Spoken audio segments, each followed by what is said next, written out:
the running back that I want to get to, not receiver there, is Alvin Kamara. Coming off the board just in the 6th round of drafts and as the RB17, number 67 overall. Last season, he missed the first couple of the games of the season, but ended up being the RB3 in points per game and on the back of ridiculous receiving usage. And I know what everyone's going to say. I mean, yeah, we've got Kendre Miller here. So what are we going to get out of Alvin Kamara? He's just going to be a committee back. But I don't know. He did it last year as a committee back. He was the RB3 in points per game, and he just really wasn't even a bell cow. So last season in 2023, Kamara played 62% of the snaps. This is just in the games that he was actually active for. 62% of the snaps, 53% of the rushing attempts, and 33% of the goal line carries. So he really got it done on just receiving work, and I don't expect that to change. Last season, Kamara, 50% route rate, 34% targets per route run, 3rd among running backs, 6.6 targets per game, 1st among running backs, and 86 raw targets, which was 2nd despite only playing 13 games last season. And I understand that last season was a bit strange. He had 14 targets in 2 games, which is really out of the ordinary. It's just for literally any player in the NFL, let alone a running back. But I think we can still expect 5 to 6 targets per game. And he succeeded last year in a committee role, but by just dominating the receiving work. And I don't see a route or a scenario where he's not once again dominating the receiving work out of the backfield. We know that Derek Carr loves to check it down to the running back, and I just don't see any other player threatening to take away this work that Alvin Kamara is seeing. And even with Kendre Miller entering his 2nd year, hopefully being healthy, I mean, I'm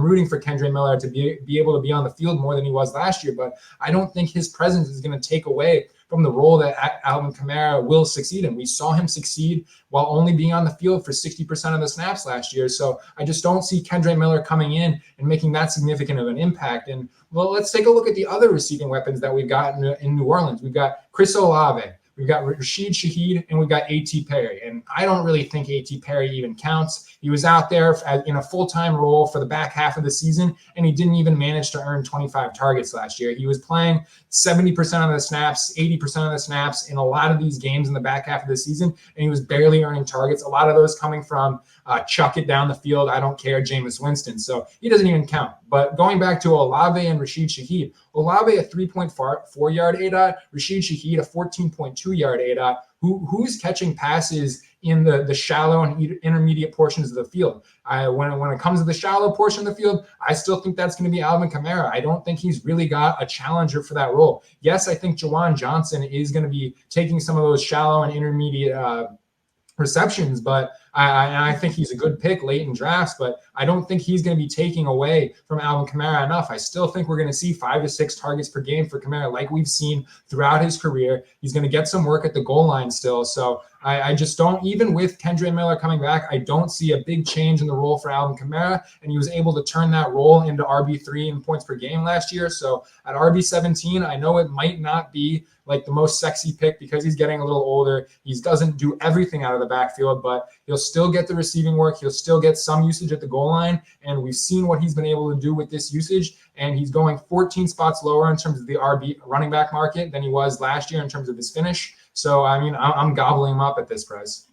And I think one point I think you covered everything necessary other than the fact that Clint Kubiak, the new offensive coordinator there, is from that Shanahan tree. In fact, his dad, Gary Kubiak, is the originator of that zone blocking scheme that you see so many offenses, the Rams, the 49ers, marrying the run and pass, using those running backs in the pass game. We know Kamara's already going to get that, but that beautiful zone blocking scheme already in OTAs, they're talking about how great it's coming together, how much the linemen are loving this. They draft that athletic tackle in round 1 that had played in the zone blocking scheme in college as well. This has made monsters. You look at Gary Kubiak, and sure, it's his son. Clint's not guaranteed to be successful like his dad, but ultimately, when Clint was calling the plays for the Vikings, Dalvin Cook had his best rushing season at a per-game basis. We saw the Texans and Arian Foster and Steve Slayton, and of course, you don't need me to rave about what CMC's been doing there with Shanahan over there. That's where Clint Kubiak comes from, the passing game coordinator over there with the 49ers last year. I think this is a huge boost boost as well to the entire run game. Clinton is opening comments.